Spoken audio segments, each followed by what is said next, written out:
On tonight's edition of the CHGO Cubs Related Podcast, we'll talk about the Zac Gallen rumors, if the Cubs are done building their roster and spring training is around the corner. We'll get you ready as the Cubs get ready to take on 2026 on tonight's edition of the CHGO Cubs Related Podcast.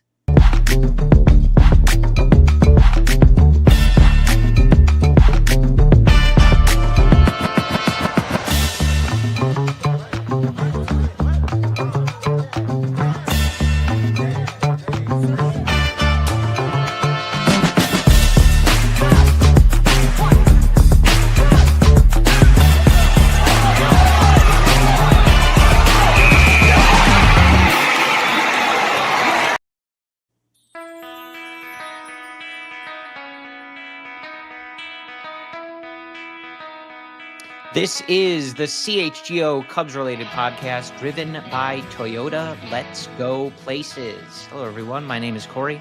I am joined, as always, by Brendan. We are coming to you on January 29th. Spring training right around the corner. I see our guy Corey. Saw him in the Discord earlier. Says just stopping in before catching some traders. Love that show. We want to do a separate thing on that. I am actively thinking of watching that show as we're recording this, but it's not Cubs related, so I will lock in. Brendan, let's go. It's 2 weeks until pitchers and catchers. What are we doing over here? Come on, lock it in, Corey. I expect more from you as the lead host, the host of the Cubs related podcast. What are we doing? Let's go. Come on. You haven't, you're probably off on your Alan Cumming game, but that's fine. So on tonight's episode, just kind of taking a look at some more of the rumors. I think the Zac Gallen topic continues to be one that we hear some smoke on, but that one may depend on the market and, what kind of contract offers he has, what the Cubs might be comfortable with. And I think, Brendan, just continuing to look at, we heard it in the winter meetings discussions, I think from Jed, from Carter, definitely from Craig Counsell, who sort of explicitly says he didn't think the roster was done and wasn't there, right? And then even hearing Jed the other day on the recap podcast talking about, are they done? Are they still looking at stuff? And kind of what do they mean by that? We've seen some minor league moves, Brendan, guys like Dylan Carlson, Chas McCormick. They had brought in Justin Dean. Tyler Austin is not, I believe, a major league deal. So, but some of these more minor moves, so do they mean kind of filling out the roster in that way? Are they still looking at some of the bigger names that are still out there? Gallen being one of them. I don't expect them to be in it, Brendan, but a guy we talked about at the beginning of the offseason, Framber Valdez, is still sitting there seemingly waiting for a team to get over his catcher cross up, stuff like that. So kind of just taking a look at, if they're not done, what might that mean for this 2026 roster? My thoughts go to the pitching.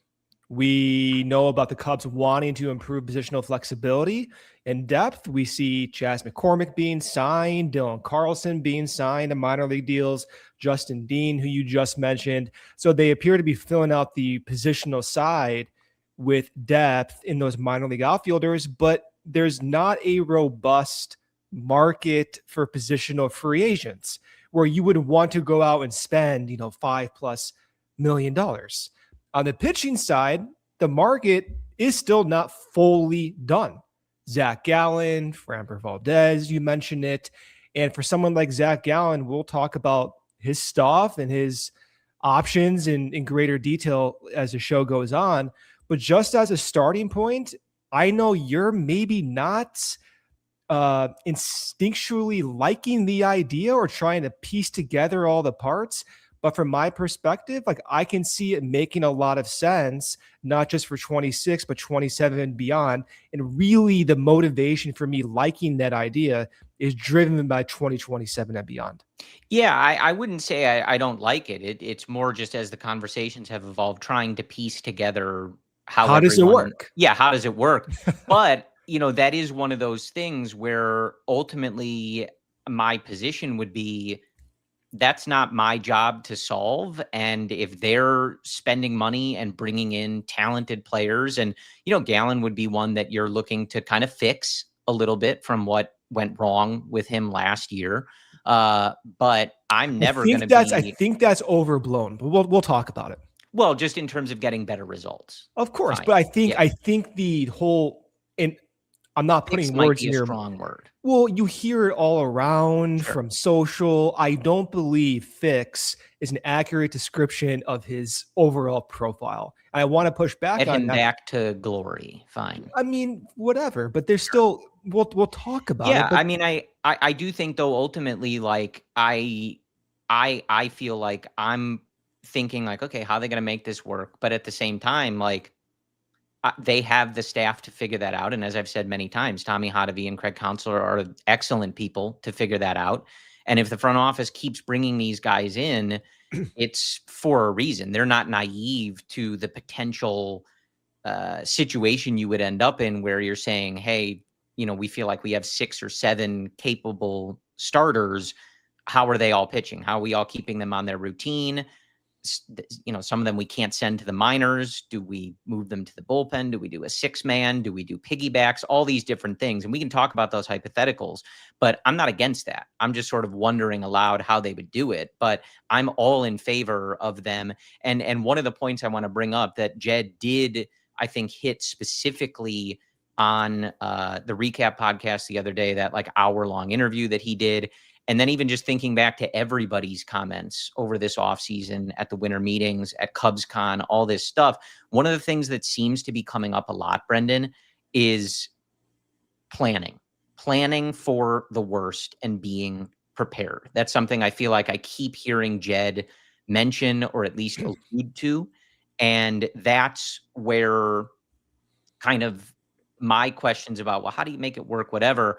I'm hearing them saying like, we're going to figure out how it's going to work if they end up making more moves like this and adding to this depth.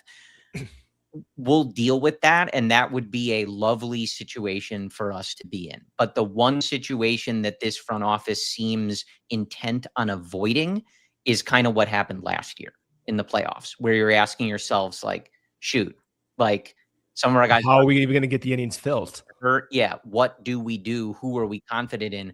They seem intent on giving themselves, I wouldn't necessarily call it a problem, but the opposite problem, and saying like, if we end up in a spot where we feel like we have too many guys we want to give the ball to every 5th day, great. But we will not find ourselves with our pants down again, kind of searching for answers. You look at what the projected innings are for the current staff. Here's the top 5 pitchers with their innings. Matthew Boyd at 167, Jameson Taillon at 153, Shota 147, Cabrera 137, Horton 127. Finishing out that top 10, you have Steele, Ray, Wicks, Assad, Brown, in some fashion, splitting 161. So that's the 10 pitchers right now that are going to fill every single projected starting inning. How does Zac Gallen fit into that mold? You talked about a 6-man rotation. Okay, let's model a 6-man rotation. Each one of those pitchers I just talked about, they lose 4 to 5 starts. Matthew Boyd goes from 167, he goes down to 143. Taillon goes from 153, he goes down to maybe 125 in that territory.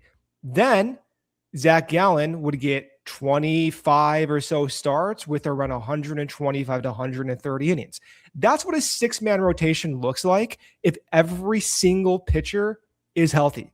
So that is the situation where it's perfect if you have perfect health. And if that's the case, you can make those innings work. The second option is the piggyback option. So you want to maintain a 5-man rotation schedule, the conventionality of a 5-man schedule for bullpens in between starts. Then the piggyback option is every 5th day, a starter that should be starting instead comes out of the bullpen for 3, 4, or 5 innings. And in doing so, because you're pitching in those 5th innings, those 6th innings, those innings are normally given to your number 7 or 8 bullpen option. I would rather take Jameson Taillon than the guy riding the AAA bus back and forth. That seems like a better idea to give those innings to, while keeping your entire staff on a 5-day schedule. That can be challenging to maneuver. You have different off days, you have different routines, but that's what Kirk Counsell is hired to do. Yeah. And then the very last scenario in 15 seconds is the most likely one. There will be injuries. Matthew Boyd is old. He's entering his late 30s, mid 30s. He's like about my age now. He's coming straight from I Matthew can Boyd say here, that because he's my age now, right? And then you have Taillon and Shota coming off injuries. Cabrera has an elbow sprain. The likely scenario is that those guys will be injured and the innings naturally work its way out. Yeah, and we'll get into some of the specifics on Gallen, just because that's the name that keeps coming up. I think it's potentially the most likely. I think the one thing to watch for there is the offers that he has. I've seen this discussion, on social media, and it makes sense. Like, if he is looking for 1 year and an opt-out because he's not getting the offers that he wants, I don't really think that's going to make a lot of sense for the Cubs. And you already alluded to it. One, they're trying to build some stability for their rotation going forward with some of the guys that they're losing, the contracts that are expiring, but also they'd have to give up the draft pick for the qualifying offer to get him, which for a year, and then having, no assurance, that he's going to be in your rotation beyond that, that doesn't strike me as something that the Cubs would be. That doesn't feel like the deal coming to them, right? Which they may be looking for here. But I think the only thought I would have is, again, I agree with you. Like, guys are, going to be hurt, even if it's, and that's not saying like guys are, their arms are going to fall off, like little injuries, blisters, need a little bit of rest. These things happen, like where you end up skipping a start or a few starts. And how many times have we seen it, right? Where the guy is not on the IL, but he misses one start, then it's 2 starts. And it's like, well, why didn't you put him on the IL in the first place? We go through this every year with this all team. The time. I think the one thing that would just give me pause when I'm thinking through this is, a lot of these guys very routine oriented. So not that I don't think they can pull it off, and I'll throw it to you here quickly, but I do in my head push back a little. I think doing a 6-man or having some of these guys come out of the bullpen as kind of piggyback guys, it's doable. And you have the staff to do it. And ultimately, hey, look, the players do what you tell them to do. If you tell them they're not starting, there's nothing they can do about it. But a lot of these guys very routine oriented. And so it's at least a little bit of easier said than done when putting it into practice. Again, only in the scenario that everybody's healthy, everybody's humming, and deserving and needing of getting that ball every 5th day. Yeah, that's the pushback. How do you change routines up? So the piggyback option maintains a 5-day routine, but to your point, you have one guy coming out of the bullpen. Who would that be? Cade Horton? Would it be Cabrera? Would it be those guys? Ultimately, the Cabrera and Horton types who you want to mold into a 150-plus inning guy at their peak. Cabrera, the health injuries, I get it. But the additional con against this argument is the inability, if everyone is healthy, to give Cade Horton or Cabrera, or let's say a developing Jordan Wicks, or let's say Ben Brown figured out a changeup. You kind of reduce the volume and the possibility of those guys figuring it out. Mm-hmm. And so that would be the pushback that I accept.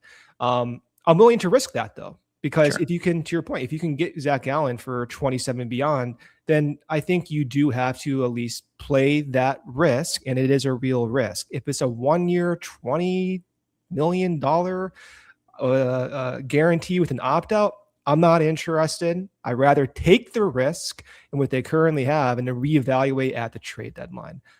For me, it requires a multi-year commitment of no more than 22 million, somewhere in that ballpark, for me to get on board with this. Yeah, and look, I before we hit our first ad break here too, especially as it comes to could they do a 6-man? Are they putting guys in the bullpen? Are they doing this? If they're making this move, they're well aware of that possibility and they plan for it, or it would signal they are really not confident in that being an issue and everybody being available every 5th day for the entire year, or they have longer, as you again alluded to, developmental plans for some of these guys that have had history of injury, or they're trying to take to the next level that would involve not overworking them and, running them into the ground. Like if they're going to bring in Zac Gallen, it's not something that in mid-April they're sitting in the dugout going, oh, shoot, we have 7 starters. We don't know who to give the ball to. Now they know. Yeah, they'll know. And I'll do the ad break here, but I do want to finish up on one alternative, the fourth option, if you will, that we didn't go over. But I do think there's some ways to work out, the multiple 10 plus innings or 10 plus pitchers that gives everyone the best innings. So we'll talk about that after the first ad break. Let's take a break here for our sponsors. Bet365, whatever the moment, is never ordinary at Bet365. Right now, new customers get $200 in bonus bets when you bet just $5, win or lose. That's right. Bet $5, no matter what happens, you're walking away with $200 in bonus bets. And if you're into football, this is where it gets fun. With the Bet365 early payout offer, you're a winner if your team goes up by 17 points. Instant payout on straight bets and parlay selections, even if the game is not over yet. Plus, Bet365 is a 100% parlay boost, letting you double your potential winnings on parlays. The Super Bowl is coming up. Now is the time. Sign up. Use code CHGO365. Deposit $10. Place a $5 bet. You'll get $200 in bonus bets, win or lose. Bonus bets on spreads, totals, player props, futures, and more. Whatever the moment, it's never ordinary at Bet365. Must be 21 or older if you or somebody you know has a gambling problem. Crisis counseling and referral services are available at 1-800-GAMBLER. In-app only. Offer applies to new customers only. Winter is here. You guys are feeling it. You're freezing. I mean, I'm surprised Corey's eyebrows aren't frozen over there. It's probably because his home is heating up for the challenge. Now is the time to schedule your Four Seasons furnace tune up. Thinking about a whole home generator? We've got you covered. At Four Seasons, we guarantee same-day installation for all your heating, cooling, plumbing, electrical, and generator needs with no extra charge. For nights, weekends, or holidays, save up to $4,000 on furnaces and comfort systems. With Four Seasons heating, air conditioning, plumbing, and electric, furnaces start at $39 a month, and furnace AC combos for $57 a month. Call today, save $50 from your trusted local experts. Four Seasons heating, air conditioning, plumbing, and electric has been serving Chicagoland for over 50 years. We are sponsored by Four Seasons, your trusted local experts for heating, air conditioning, plumbing, electric, and generators. Go visit them at fourseasonsheatingcooling.com for all the special offers and money-saving coupons. That's fourseasonsheatingcooling.com. All right, and before we jump back into Cubs rotation talk, Zac Gallen, do want to mention something we announced yesterday. CHGO road trip heading to Arizona for spring training, March 5th through 8th. Cubs spring training, Bulls versus Suns. There's going to be happy hours, golf, multiple CHGO crews going to be there. And yeah, head to allchgo.com/events to get tickets and look in for more information, but that'll be fun. Spring training right around the corner, and CHGO will be there. I will say, if you've never been to Arizona for spring training, it is by far my favorite thing to do the entire year. I go out every single year. I may even go out for that weekend, but every year I make an effort to go to Sloan Park. I like even going to the other ballparks. The weather is perfect, 75, 85. Restaurants are great. I lived there for several years, went to college there. You guys need to get out there. My favorite thing, practice fields. 10 a.m., practice fields. I'm watching grounders for an hour, the best thing of the entire year. Well, and you might have Alex Bregman out there at 4 a.m. fielding. That's grounders. Right. Yeah, I'll go out there with Alex Bregman if he needs a double play partner. I got my A2000 right in the car. Yeah. Please stay away from him. We'll make sure it's part of the road trip itinerary that you're not allowed near the players. I don't think you can talk to Tommy Hotovy. That's it. I used to take ground balls with Cubs players. I swear to God, back then. I'm not going to name who, but I sure did. You're basically on the team. People thought I was. They asked who I played for. You're the infield depth. You're the Chas McCormick of the infield. That's my dream. Getting back into the rotation depth, and I want to talk about Gallen specifically because it feels like if they are going to do that, that would be the direction. Maybe there's other names or trades, and look, I still hear a lot of chatter with Boston and Matt Shaw, and that might involve some younger pitching prospects. Those seem to be the names being tossed around, but Zac Gallen seems to be where the smoke is. And if the Cubs are going to continue adding in that area, That would be my guess, just because they've been connected to him basically since the start of this offseason. But, reading some of the stuff from our friends at Bleacher Nation, and also congrats to Michael Cerami, by the way. He's releasing a children's book. Check that out, bleachernation.com. Friend of the show.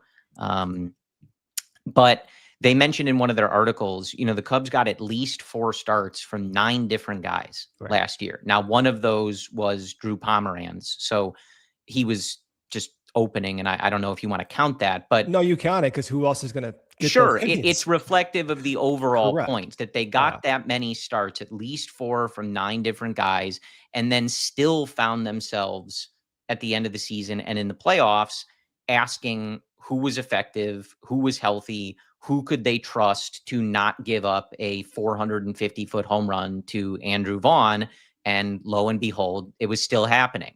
So it's all just to say that for as much as you may preemptively, and I'm guilty of this, like I'm the one asking this, but how do they make it work? Are they doing a 6-man? Are they optioning guys? Are they putting guys in the bullpen? What about this guy? What about this guy?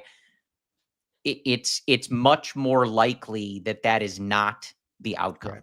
The much more likely outcome is that someone is not effective. Someone is hurt. Again, knock on wood, hopefully not in a significant way, but just in a way that misses a start or 2, misses a month. We saw that from Tyone basically every year. Shota dealt with that. Matthew Boyd dealt with that. Not season-ending injuries or debilitating injuries, but hey, they're out for a month and a half. You got to figure out who's making those 6-7 starts over the next, few weeks. So that's the more likely scenario. Yeah. So now, Brendan, I do want to get into Zac Gallen specifically. And, hey, we've had plenty of conversations over the years in depth about guys that are never Chicago Cubs. If it doesn't happen, oh well. But at least just to prepare, if they do make the move, what about him in particular is intriguing? And I think, given that we're kind of looking at this as a big list of options and depth, what would he be bringing to this group? Maybe not necessarily that they don't already have, but what is he adding to this group if they do end up making that move? He's adding predictability. So his stuff, when we talk about models fit profiles like Zac Gallen. When Zac Gallen is bad, why he's bad. When he's good, why he's good. He fits the models. And for Zac Gallen, what I mean by that is, look at this illustration on the screen right now. So this is every single pitcher reduced by all their StatCast metrics in this reconstructed pitching universe. Now, all the dots in the middle in the blue area, these are like siblings. These are like close stars.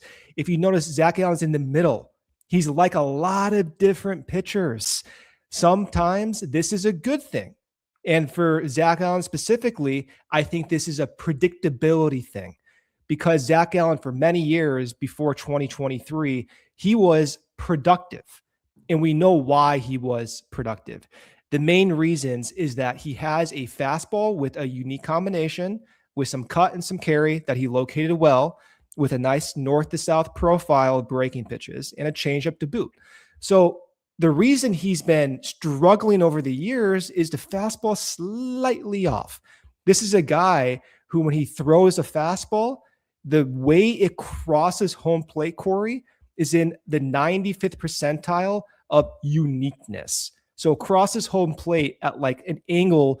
Let's say, imagine going to the left-handed batter's box at a more straight angle.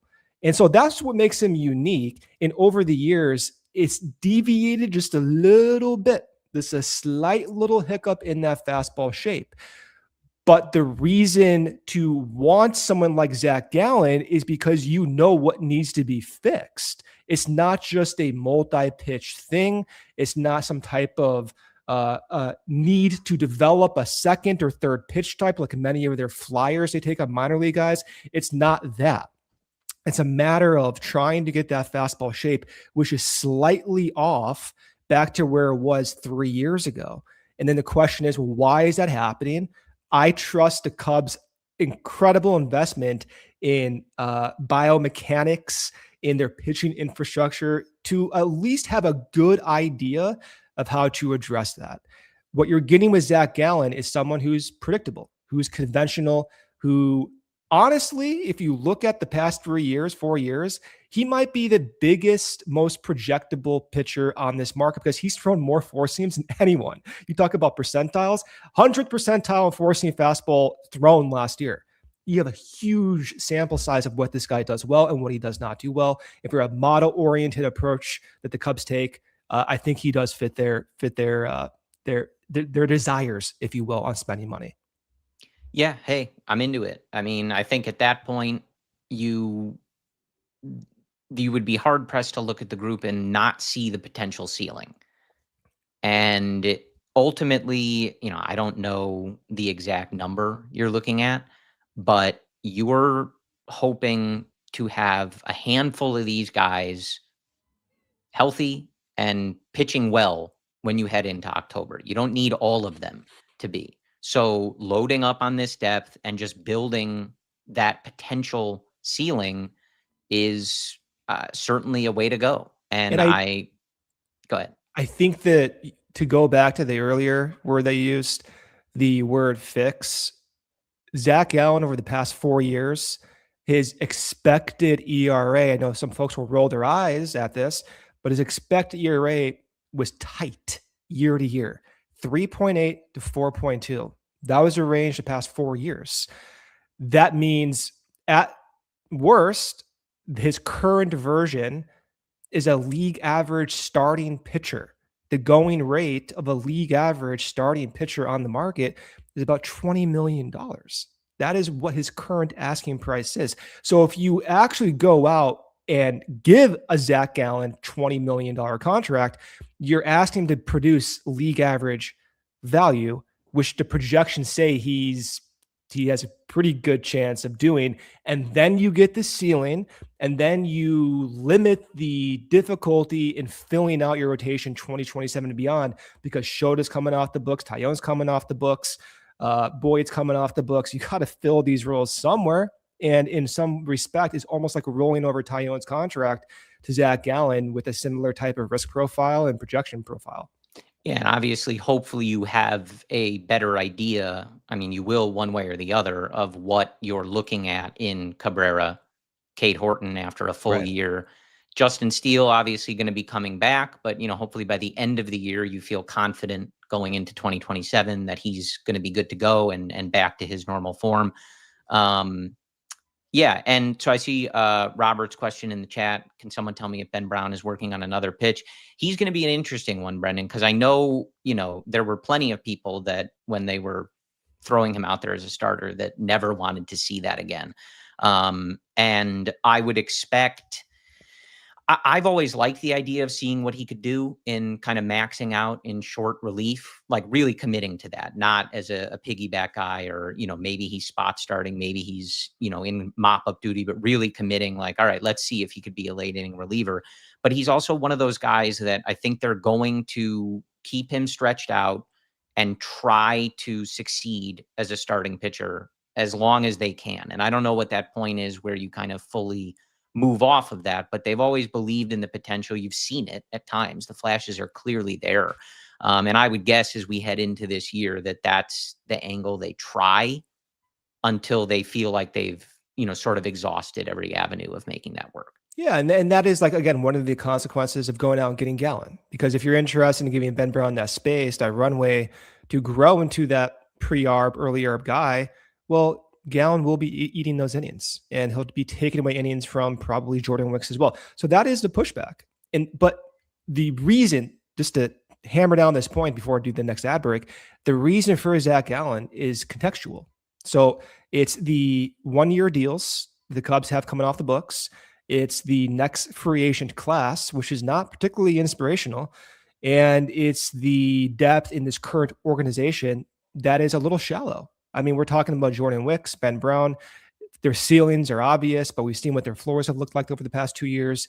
And I'm concerned that the Cubs can't get that high volume pitching depth for 2027. And in a way, this is a 2027 move. And if it means my last point, which I wanted to get to after last segment, if everyone is pitching well, and there's consequences to this, but in a perfect world where everyone's pitching well, because Boyd, Shota, and Tyone are on 1-year deals, the front office has operated in kind of a cutthroat fashion before. They may, even if they don't deserve it, go to the bullpen. And if you got to give Zac Gallen his full slate because he's guaranteed, that's just how it works. Sure. You got to get Cade Horn his full slate. That's how it works. Now, you could potentially erode trust because those guys don't deserve to go to the bullpen and they may be making less money as a result. But unfortunately, that is how baseball works. And it is a business like that. Yeah. I mean, and you can approach the trade deadline a certain way. If you're in this seemingly unlikely scenario where you have 8 guys that are deserving of starting every 5th day. Awesome. Yeah. I mean, great. And then maybe you have to approach the trade deadline. Hey, we have a surplus here. Like, what else do we need? Like, how do we approach that? But yeah, I mean, look, like, we'll be in that situation if we get there. It would be a wonderful thing. And Justin Steele coming back, looking like his old self and slotting That into would be a rotation awesome. that already has 7 guys who are also healthy and pitching really well. I'm not rooting against it, but it's, again, going back to like listening to Jed Hoyer, he really seemed to be hammering like contingency plans and not facing those other issues of the lack of depth and the lack of options and not being prepared for every possible bad situation. And so I anticipate them kind of going the other direction. Let's hit our next ad break here and we'll be back and keep talking Cubs. Okay, we're bringing in the new year with dry January. And if you're looking to be a little less saucy this month, Hooters has your back. Check out the Black and Dry Rub. All the flavor, no mess. It pairs perfectly with a non-alcoholic option like Michelob Ultra Zero. And if you're in the mood for something refreshing, Hooters also has a great mocktail, the Red Bull Strawberry Smash, made with Red Bull and strawberry syrup. If you're sticking to your resolutions, doesn't mean you have to give up food, especially at Hooters. Don't forget, Hooters is still one of the best lunch spots in town. Weekdays just got better with some of your favorites with $9.99 or less options, including boneless wings, original wings, the blackened chicken Caesar salad, the original burger, and more. If you're feeding a group, Hooters has you covered with party packs available for dine-in, or go to cheer on your favorite teams at your local Hooters: Aurora, Countryside, Downers Grove, Joliet, Lansing, Melrose Park, Oakland, O'Hare, Orland Park, Schaumburg, or Wells Street. Check them out at originalhooters.com. Ray CDJR, they're bringing in the new year at Ray Chevrolet in Fox Lake with hot deals all month long during their Ray Resolution sales event. Stop in today and drive home with 0% financing for 72 months plus no payments until spring on all new Chevrolet models. Or if you're shopping smart, check out their selection of over 100 pre-owned 2025 vehicles priced under $20,000. With one of Chicagoland's largest Chevy inventories, you're sure to find the perfect vehicle for you. As one of the top-selling Chevy dealers in the Midwest, Ray Chevrolet keeps the prices competitive, so you know what you're getting in every single deal. Plus, Ray's price promise lets you shop with confidence because the price you see is the price you pay. Go see for yourself at their convenient location right on Route 12 in Fox Lake, or shop online at raychevrolet.com. Don't miss out on the Ray Resolution Sales event happening all month long. Ray Chevrolet, serving the community since 1963. Together, let's drive. All right, back with you as we continue to talk Cubs offseason. I do want to read this that was in an Athletic piece from Patrick Mooney yesterday, Brendan, talking about the, Cubs officials, willingness to go over the luxury tax and, sort of being in that spot already, unless they did some significant maneuvering. One of these quotes, I think stands out. The extra flexibility could lead the Cubs to add another hitter to a group that largely stayed healthy last season and improve a bench that was mostly viewed as a disappointment. Moving Matt Shaw into a super utility role while Bregman takes over at third base is a start. The Cubs may also want another outfielder with a higher floor than the players they've recently signed to minor league deals. Intriguing, is it not? This just goes into the, are they done? How much money might they spend?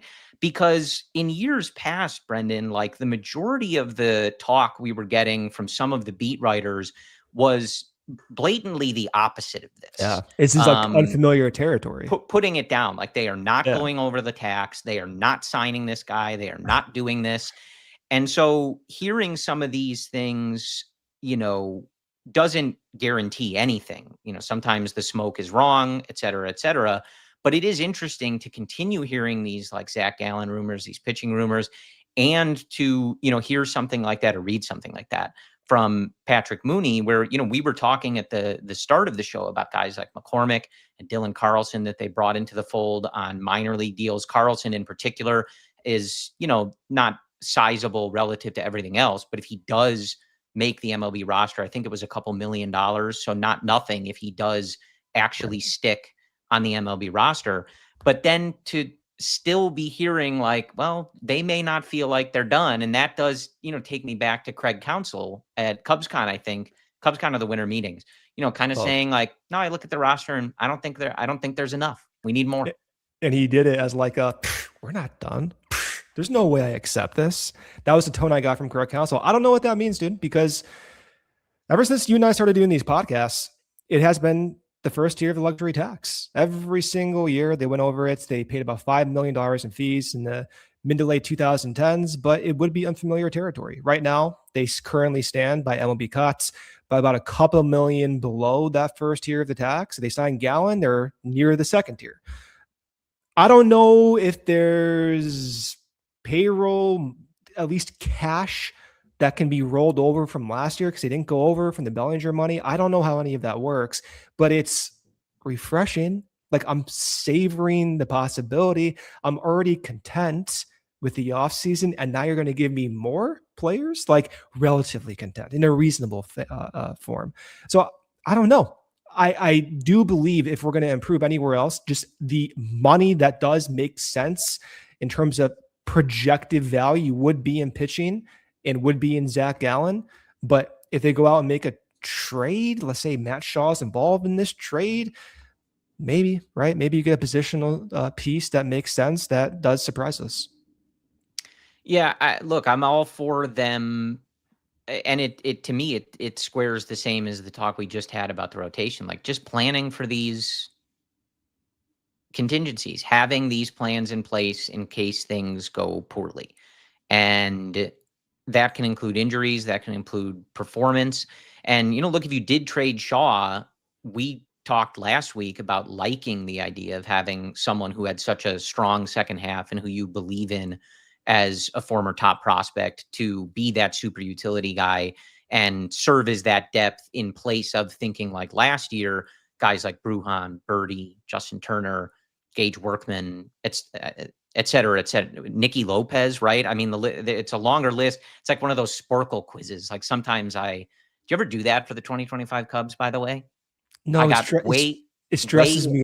Way less names than I would have thought. And like, as I'm going through, I'm going, oh yeah, right. I can't anyway, do that stuff. I like that idea, but if you move him because you feel like you're getting a significant prospect package from someone like Boston, for example, and bringing more, young pitching into the fold, I would like them to not just stay with the offensive group as it is, but like continue saying, okay, we were going to use Matt Shaw in this way. Who are we using in that way now? How do we bring in more depth to this bench and ensure that you can get guys off their feet every now and again, as much as Dansby is willing to relinquish. Well, Nico already said it ain't happening. He was asked on a single day. Yeah. You see that quote by Nico? Yeah. Yeah. I don't know if the listeners didn't hear about this. It's like, it's probably on YouTube. This is like, it speaks volume to who Nico is. At CubsCon, yeah. At CubsCon, yeah. So I forgot who asked from the Chicago media, but the paraphrase the question was, do you think you can give yourself some days off because Matt Shaw now is the super utility guy? Do you think you need those days off? Nico goes, no. That was that. So you can plug in 700 plate appearances for Nico Hoerner, but it speaks to what you're talking about. These guys don't want days off. And I understand that. especially as a baseball player, you take a few days off, your timing is a little out of sync. Also, you're kind of greedy. If you have an 0 for 4 a day, 0 for 8, 2 days, you want to get back out there. You're miserable. You're depressed. You don't want to talk to anyone. You just want to go out there and turn things around. That extra day is actually torture. It's actually not a day off. It's actually a mental torture in the dugout. So I understand why they want to keep playing every single day. Well, and now, look, I mean, I think between especially Bregman, Nico, and Dansby, I think you're going to get ribbed a little bit if you take the day off. The other two are going to be out there. They're going to be looking at you like, what are you doing? Absolutely, man. I mean, like when you talk about this, not to harp too much on it, although I would, but the fact that you and I are talking about Bregman, Dansby, and Nico, 3 shared personality types, the intensity, I do just want to like keep slapping myself in the face. This is remarkably fun, man. I love it. Yeah. It's like it's going to be a really, really fun year, and having Dansby and Alex Bregman locked up, it could be a chance for a really memorable next 3 years, 4 years for this team. Yeah. And I think, going to the offensive front and like, would they add another depth outfielder? Would they add depth if they traded Matt Shaw in addition to some of these, minor league or, lower impact contracts? I think ultimately, like, that's an area where you're really only looking to bring in a guy who can like do 1 or 2 specific things. Doesn't have to be something that you look at on the surface and think is an immediate home run. You may just be looking for someone like, hey, we need someone to hit lefties. We need someone to hit righties. We need someone who can handle high velo right-handed pitching. Or we need a, good defensive replacement that isn't the worst hitter in the league. And sometimes it doesn't work. Like some of those arguments would have been fairer for some of the guys that they tried last year. But I think the exercise is always bring in as much as you can. And unlike last year they found themselves in a position where they were relying on those guys. When they needed to send Matt Shaw down, they needed those guys at third base to play every single day. And they didn't get the return that they had hoped for, in part because they didn't hope to utilize those guys in that way. They hoped to utilize them in, hey, you're hitting against this left-handed pitcher today, and that's kind of it. Hopefully Matt Shaw is playing the other 6 days of the week. That's not the situation that they found themselves in until Shaw came back and was able to find his groove and have a really successful second half. So I think the hope this year would be, especially with putting someone as solid and reliable and just great as Alex Bregman at third base, is that anybody you're bringing in is serving as that depth. You're hoping to only utilize them for those skills and not put them in a position where you're asking them to do more than you should reasonably asking them for. Yeah, I mean, the way this roster can go down is either an injury to the outfield, underwhelming performances by the DH spot. Let's say Moises Ballesteros doesn't develop. Let's say Matt Shaw needs some more time to develop. We have an offensive void there. Let's say Seiya strains his oblique like he's done a couple times in the past, or Pete Crow Armstrong, God forbid, hair on fire straight into the ivy. Like you do need, I don't even want to be talking about that, but you do need some like depth options. That's why you're getting the bulk volume and Dylan Carlson and Justin Dean and Chas McCormick. So I understand that. Ideally, you would want someone that's already established on the major league roster. And maybe that does come in the form of a trade, right? That's possible as well, although I think it's just not likely. You do have the ability to go out and, let's say by June or July, make a trade to accomplish that depth if you need it. But the positional projections are extremely good. That is the strength of this Cubs team. Their pitching projections are underwhelming. Their positional projections are really strong, among the best in the league. So not just nationally, but the major league, the whole entire league. So if the money's going to be spent, if you're following models, it's probably going to be to ensure that your pitching value meets the demand. Yeah. And we'll hit our last ad break here in a second. I do think, fair to ask, and I see the comment from Drive Secure in our the closer YouTube one? chat. Yeah, just if they would do any more in the bullpen. I mean, they've spent a good bit of money Well, let's in the talk about bullpen. that after the ad break. I got a nice graph. I got a nice chart for the bullpen. So it fits into that Do question. you? I didn't. I sure knew do. about the Zac Gallen chart, but a And this was a surprise reason. chart even Not for even me. Sarah knows about this one. Let's see if I can put it up on the board over I here. didn't. That didn't come across in our pre-production meeting. Well, this came across at minute 19 and 30 seconds on the show. That's what All right, happened. let's hit our last ad break here, and then we'll finish up. Just talking about the Cubs might make more moves. We'll keep this conversation going. Where might they be? All right. Can you believe we're already a month into the year? That's usually the point where routines start slipping a little bit. And honestly, that's exactly where Huel has saved me. My days, they get chaotic fast. Mornings turned into skipped breakfast. Amash and Dansby Swanson fuel grinder so I can post my daily videos on Twitter. Whoops, I'm running behind. I need a breakfast that's quick, complete, consistent, not another plan I'd bail on after a week. That's where Huel Black Edition Ready to Go drink comes in. I keep one on hand for mornings when I'm rushing out the door and one right after a workout. It's a complete meal. You can literally grab and go. 35 grams of protein, 27 essential vitamins and minerals, no artificial sweeteners, gluten-free, and it's under $5. If you're trying to stay consistent this year, this makes it stupidly easy. Right now, get 15% off with my code Cubs15 for new customers only. Huge thanks to Huel for supporting the show. If you're busy, this is an absolute game changer. Game day. Let me tell you about when Game Day Men's Health stopped by the office, because honestly, it lined up perfectly with my worst nightmares, my worst insecurities. As a guy, you start noticing it. Lower energy throughout the day, less motivation, the scales creeping up, the hair is thinning, gray hair, got gray in my sideburns, a lot more gray, Corey. Muscles start getting tighter, my neck's tightening up. I can barely get out of bed. You don't always connect the dots, but a lot of that can come down to low testosterone, and it's way more common as you get older than people realize. Game Day Men's Health focuses on personalized care, whether your goal is peak performance or just being a better father, husband, and man, the process is super easy. You're in, you're out in about an hour. They're a family and locally owned clinic, and their success rate is extremely high. They offer testosterone therapy, vitamin supplementation, weight loss support, and hair loss treatments. It does not matter if you're 27 or well beyond that. If you're feeling off and wondering why, this could be the answer. Game Day Men's Health is here to support your journey, and you can start feeling like yourself again. All right, Brendan. So let's talk bullpen. I think in that long conversation the other day, Jed Hoyer, kind of reiterated, he talked about it a good bit, but like also reiterated something we know about him, that, there's risk in the heavy volume approach to the bullpen and just kind of loading up on these guys and hoping you can get the best results out of them, tinker with them, put them in a better position to succeed than they've been in before.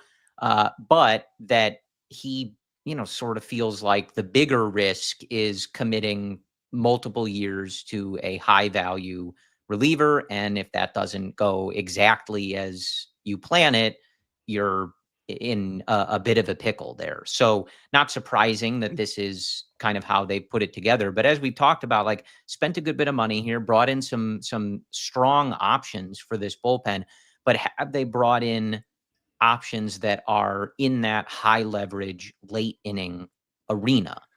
Right. That's the question. And do they need to, or will they kind of just trust their ability to someone will be this year's Brad Keller? We just don't know who it is yet. Yeah. When the offseason started, you start looking at Sir Anthony Dominguez, who signed with the White Sox for 2 years, $20 million.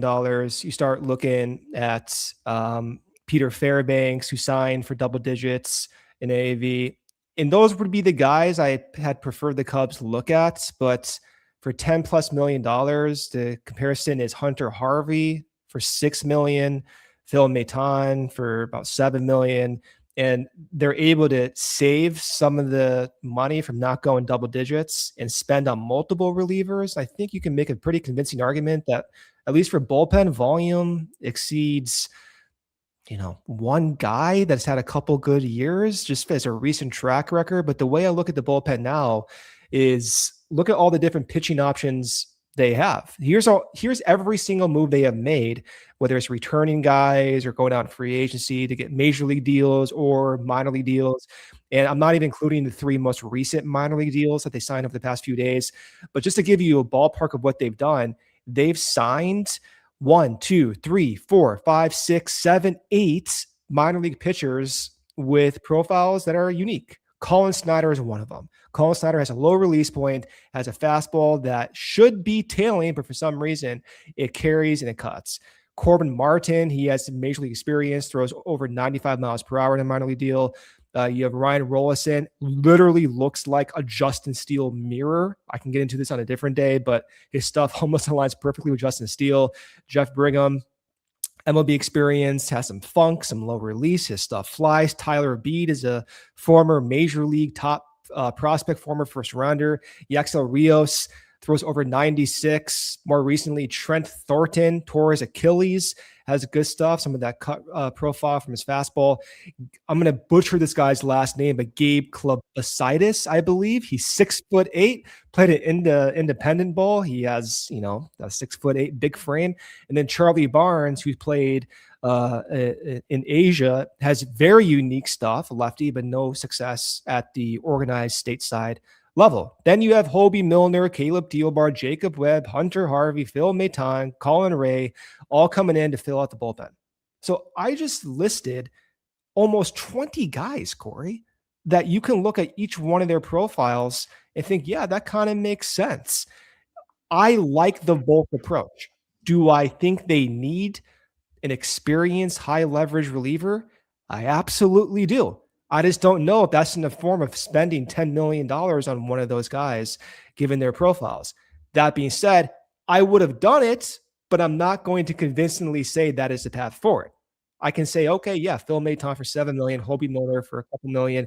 I see what they're doing there. And yes, given recent track records, it does make sense to spread it out that way. I like our friend Edward in the chat saying that was a chart, not a graph.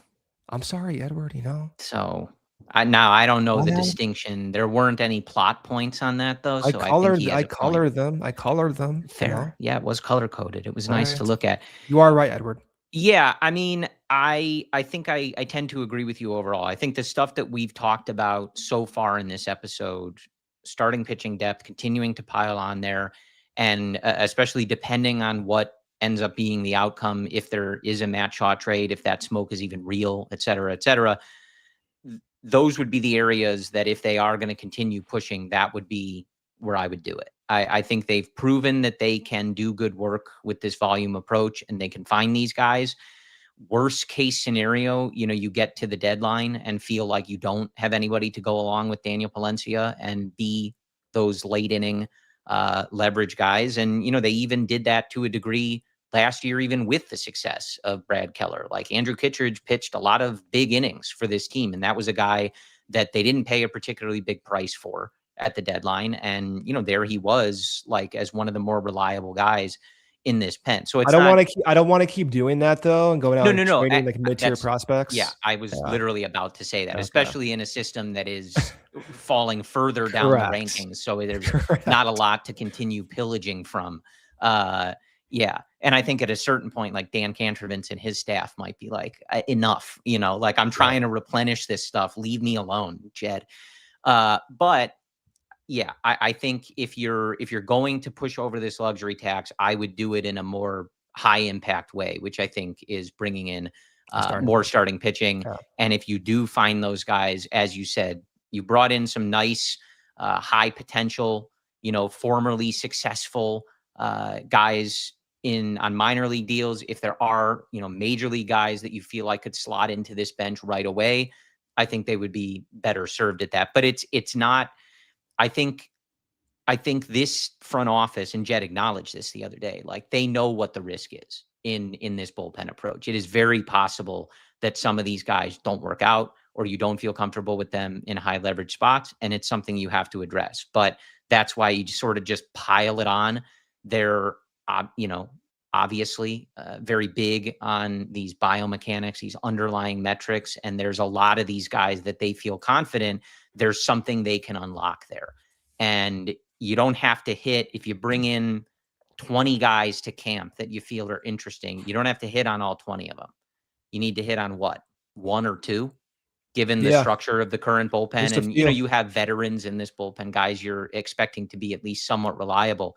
In terms of turning something around, one or two that, maybe surprise you or really do kind of take that turn that you are envisioning in your best outcome? Yeah, I mean, some of them it wouldn't even be that surprising. Look at Colin Snyder. This is a guy who had like a 2 ERA season ago, not last season, but the prior season. So some of these guys returning to form isn't even that far fetched. It's not something you would bet your life savings on. But like you said, if you bring in 12 guys on invites to spring training, given how this pitching infrastructure works, yeah, have one or two pan out. That is kind of what you need to at least start opening day. Yeah. So it'll be interesting. It does feel like uncharted territory to feel like, not only are they deferring money, they're, probably over the tax. I know some of the money is, always still They're being going to go counted. over it. They're going to be over. Correct. Like, and, we're still talking about like, no, they feel like they're like their manager openly saying that he doesn't feel like they're done. Just an interesting place to be. Let's just savor this moment. I mean, we got pitchers and catchers in 2 weeks. This team, some projections think it's the second best team in the National League. We have clean books. We got personality types that could translate to being major league managers 5-10 years from now. Like this is, I've been waiting a long time for this. I mean, honest to God, like since 2018, it's been a little dark most of the time. And I say a little dark, I'm kind of just, being facetious. Like it's been a slog. I mean, a lot of our discussions have been so negative, so frustrating. You don't long for the days of Rafael Ortega leading off for this team? Man. No offense to. I mean, like we were having discussions and like I'm convincing myself like, oh yeah, like Alfonso Rivas and Frank Schmidl is a good platoon combo. Like that's the discussions we were having. And now it's like, damn, like how do we fit in 3 Gold Glovers and the potential 23-year-old next Gold Glover in Matt Shaw? These are the conversations I've been waiting to have. I mean, I feel like we're back to some degree in the mid 2010s. Hey, good things happened in the mid 2010s. Yeah. What happened? Occasionally. What time, I guess. What happened? They won the World Series. Okay, just making sure. Which I did. I do love. Do you think? I mean, obviously, I know your answer to this, but I'll phrase it as a question. Okay. Even as such. You think our boy Tony is a good color man? Of course. He joins NBC. Of course. I mean, first off, give the Cubs more national attention. Are you kidding? Absolutely love it. I didn't even realize NBC was getting a national cast together like that. So I'm excited to see. I know they have the Sunday Night Baseball, but I didn't realize they were like bringing in people for different, pregame booth segments. That's awesome.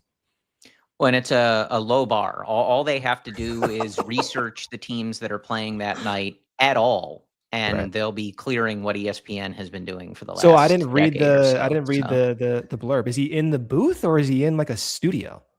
Do you even know? I'm not positive. I just know he's gonna, him and I think Joey Votto are gonna be doing. That's pretty cool. I mean, listen, I know, the good thing about Joey Votto is like his peak years coincided with the Cubs' worst years. I don't really hate the guy that much. I like his personality, and so I like Joey Votto quite a bit. That should be a pretty good duo if they're in a studio together. Yeah, but I mean, I phrased it as a question, but I'm excited for that, and I agree. We talked about this too, like. It's great to have him back and be an ambassador for the Cubs in the way that he has been. It's something we dreamed about, like, and lamented when he was playing in New York. Like, man, like this is the face of the Cubs. Like he's wearing another uniform. We need him back. And I knew he would come back. I didn't necessarily anticipate it would be to this degree. Well, you never showing know. up at so many of these events and like, just being this Cubs, sort of falling into that, pattern that we've gotten so familiar with, guys like Billy Williams and Fergie and the late Ryne Sandberg, like, and just seeing them all the time and them living and breathing Chicago Cubs baseball. It's great that Rizzo's doing that and that he'll be doing that on a national stage. And, look, especially I feel like, especially after the concussion, the injury and kind of the sudden drop off in his career, I'm happy our boy Tony's getting the bag. Man, get that work, get that NBC paycheck, That's right. He deserves it. They better be paying the guy pretty good. He deserves it. Yeah. So, all right. I think that's all we have for you. We'll keep an ear to the ground. It sounds like the Cubs may still be active to a significant level, and just slightly interesting level. We'll see if there is major breaking news. The CHGO Cubs team will assemble in some form or fashion, as Luke and Brendan did in the middle of a Bears playoff game because Alex Bregman decided to join the Chicago Cubs. They won because of us. We will be here. We'll break it down, and we'll get you ready for spring training. But it looks to be an exciting year for the Chicago Cubs, and one that I'm very much looking forward to getting underway, and seeing these guys show up in Mesa and report and get ready to try to win the division and anything they might be able to add on from there. So it's surreal, isn't it? Like we're 2 weeks away. It's surreal, man. Especially as it's 8 degrees in Chicago. It certainly is, but soon enough we'll be at beautiful historic That's why you got to go to Field. Arizona and go buy those CHGO ticket things, 75 degrees, green ivy. We'll be there soon. Oh, the best. Anyway, Brendan and I will talk to you again next week. We appreciate your support. Again, visit allchgo.com to check out the spring training road trip. We will talk to you again soon. And as always, go Cubs. We all silly like the